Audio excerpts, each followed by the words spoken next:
இன்னைக்கு நம்ம பார்க்க போகிற திரைப்பட விமர்சனம் கல்கி 2898 ஏடி. பாகுபலி கொடுத்த பிரம்மாண்ட வெற்றிக்கு அப்புறமா அதே போன்ற ஒரு வெற்றியை கொடுக்க தட்டு தடுமாறி போராடி வருகிறார் பிரபாஸ். பாகுபலிக்கு அப்புறமா அவரது நடிப்பில் அடுத்தடுத்து வெளியான பிரம்மாண்ட படங்கள் எல்லாமே எதிர்பார்த்த வெற்றியை கொடுக்கல. இதனால் துவண்டு கிடந்த பிரபாஸ் விட்டதை பிடிக்க மீண்டும் மற்றொரு பிரம்மாண்ட படமான கல்கி மூலம் கோதாவில் குதிச்சிருக்கிறாரு. இந்த தடவை பிரம்மாண்ட நடிகர்களான அமிதாப் பச்சன், கமல்ஹாசனுடன் கைகோத்து களத்தில் இறங்கியிருக்கும் பிரபாஸுக்கு பாகுபலி தந்த வெற்றியை இந்த கல்கி கொடுத்ததா இல்லையா? மகாபாரத குருஷேத்திர போருக்கு பிறகு கலிகாலம் தொடங்கி உலகம் முற்றிலும் அழிஞ்சிருச்சு. மிச்சம் மீதி இருக்கும் உயிர்களை வில்லன் சுப்ரீம் என அழைக்கப்படும் கமல்ஹாசன் தன்னுடைய கட்டுப்பாட்டுக்குள்ள வச்சுக்கிட்டு அவங்கள வாட்டி வதச்சிட்டு வராரு. உலகத்தில் ஒரு உயிர் கூட மிஞ்சாத இந்த நேரத்தில் யூனிட் என்ற ஒரு குறிப்பிட்ட இடத்தை வச்சுக்கிட்டு அதில் மட்டும் நாம் இன்னைக்கு வாழ்ந்துட்டு இருக்கக்கூடிய உலகம் அமைஞ்சிருக்குது. அதில் சுப்பீரியரான ஆளும் வர்க்கத்தினர் வசிச்சுட்டு வராங்க. அதன் தலைவராக சுப்ரீம் கமல்ஹாசன் இருக்கிறாரு. மிகவும் வயசான கதாபாத்திரத்தில் கிட்டத்தட்ட 100 வயசை தாண்டிய கிழவனாக யூனிட்டில் வசிக்கும் கமலுக்கு அங்கே இருக்கக்கூடிய பெண்களை கர்ப்பமாக்கி அந்த கர்ப்பத்தின் மூலம் கிடைக்கும் சீரமை பயன்படுத்தி உயிர் வாழ்கிறாரு. கிட்டத்தட்ட பல பெண்களை இதே போல் கர்ப்பமாக்கி சீரம் எடுத்துட்டு அவங்கள கொன்னுட்டு கொடூரனாக அவர் செயல்படுறாரு அப்படின்னு தான் சொல்லலாம். அப்படி தான் கதைக்களமும் போயிட்டு இருக்கு. கமல்ஹாசன் எப்பவுமே இளமையாக வாழ யூனிட்டில் இருக்கக்கூடியவங்களை அடிமையாக இருக்கக்கூடிய தீபிகா படுகோனின் கருவில் வளரக்கூடிய குழந்தையின் சீரம் அவருக்கு தேவைப்படுது. ஆனால் தீபிகா படுகோன் இவங்க கிட்டமிருந்து யூனிட்லேருந்து தப்பிச்சு போயிடுறாங்க.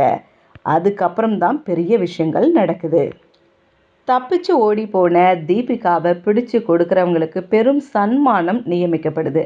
காசுக்காக தனி நபர் கூலிப்படையாக செயல்படும் செல்ஃபிஷான நாயகன் தான் பிரபாஸ். எப்படியாவது தீபிகா படுகோனை பிடிச்சி கொடுத்துட்டு நம்ம உல்லாச வாழ்க்கையை வாழணும் அப்படின்ற எண்ணத்தில் துரத்திட்டு போகிறாரு. கர்ப்பிணி தீபிகா படுகோனை காப்பாற்ற சாப விமோசனமின்றி பல 100 ஆண்டுகள் வாழ்ந்துட்டு இருக்கும் அஸ்வதா அமிதாப் பச்சன் போராடுறாரு. அவருக்கு உறுதுணையாக யூனிட் போன்ற இன்னொரு பசுமையான இடமான ஷம்பாலாவில் இருந்து பசுபதி, சோபனா இவங்கெல்லாம் காப்பாற்ற போராடிட்டு இருக்காங்க. தீபிகா படுகோனை காப்பாற்றுறாங்க. அதுக்கான போராட்டமும் நடக்குது. இவங்க கிட்டமிருந்து கர்ப்பிணி தீபிகா படுகோனை கடத்தி யூனிட்டில் ஒப்படைக்க போராடும் செல்ஃபிஷ் பிரபாஸ் நினைச்சதை முடிச்சாரா இல்லையா?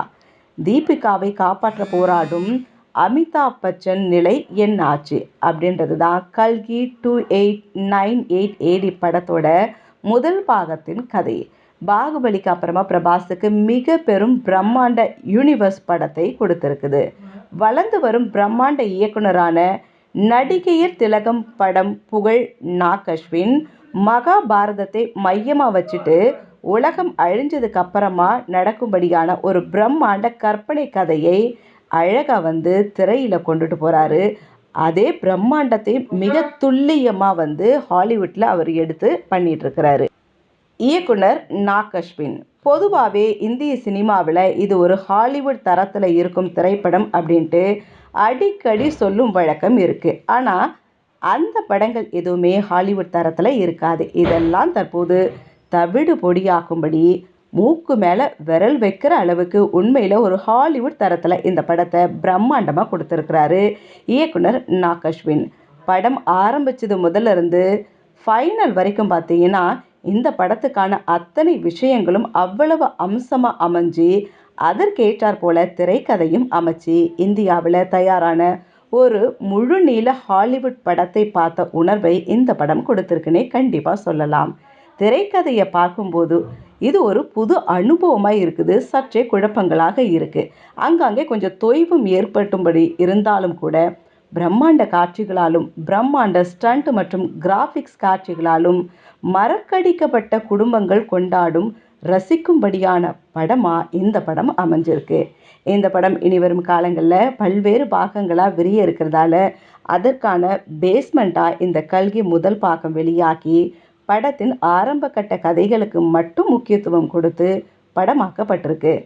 அடுத்தடுத்த பாகங்களில் முழு கதை வெளிப்படும் பட்சத்தில் இந்த படம் முழுமையடையும் நம்பலாம். இருந்தும் முதல் பாகத்துக்கான அறிமுக கதையை வச்சுக்கிட்டு அதற்கேற்றாற் போல திரைக்கதை அமைச்சு கதையின் மாந்தர்களுக்கான இன்ட்ரடக்ஷனையும் கதைக்கான இன்ட்ரடக்ஷனையும் அமைச்சிட்டு அதையும் ரசிக்கும்படி அமைஞ்சிருக்கிறது படத்துக்கு ப்ளஸ்ஸாகவே இருக்குது அப்படின்னு தான் கண்டிப்பாக எடுத்துக்க முடியும். அது மட்டும் இல்லாமல் பார்த்தீங்கன்னா இதில் பிரம்மாண்டத்துக்கு கொஞ்சம் கூட சலிக்காதபடி பல விஷயங்கள் நடந்திருக்கு.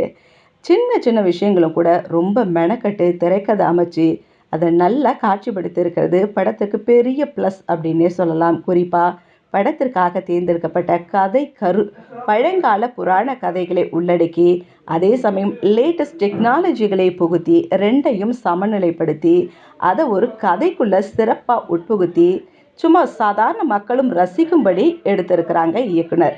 இருந்தாலும் பாருங்களேன், திரைக்கதையில் இன்னமும் கூட கொஞ்சம் கவனம் செலுத்தியிருக்கலாம், வேகப்படுத்தியிருக்கலாம் அப்படின்னு தோணுது. அதே போல் படத்தின் நீளத்தை கொஞ்சம் குறைச்சிருக்கலாமா அப்படின்ற மாதிரிலாம் சஜஷன் சொல்ல தோணுது. மற்றபடி தமிழை பொறுத்த வரைக்கும் இந்த படம் நல்ல விதத்தில் வரவேற்பை பெற்று வெற்றியும் பெற்றிருக்குதுன்னே சொல்லலாம். மேலும் பார்த்திங்கன்னா மற்ற மாநிலங்களும் மற்ற மொழிகளும் இந்த படம் பெரும் வரவேற்பை பொறுத்து அதன் அடுத்தடுத்து பாகங்கள் பிரம்மாண்டம் அடையும் அப்படின்ட்டு நம்ம எதிர்பார்க்கலாம். இந்த படத்தை எப்படியாவது வெற்றி பெற வைக்கணும் அப்படின்ற முனைப்போடு இந்த படத்தை எடுத்திருக்கிறாங்க போல. படத்தில் தெலுங்கு இண்டஸ்ட்ரியை சேர்ந்த பிரம்மாண்ட நடிகர்களின் பட்டாளமே இந்த படத்தில் நடிச்சிருக்கு. அதே போல் மற்ற மாநிலங்களை சேர்ந்த நடிகர்களும் உடன் இணைஞ்சு மிகப்பெரிய நட்சத்திர பட்டாளமே படத்தில் நடிச்சிருக்காங்க.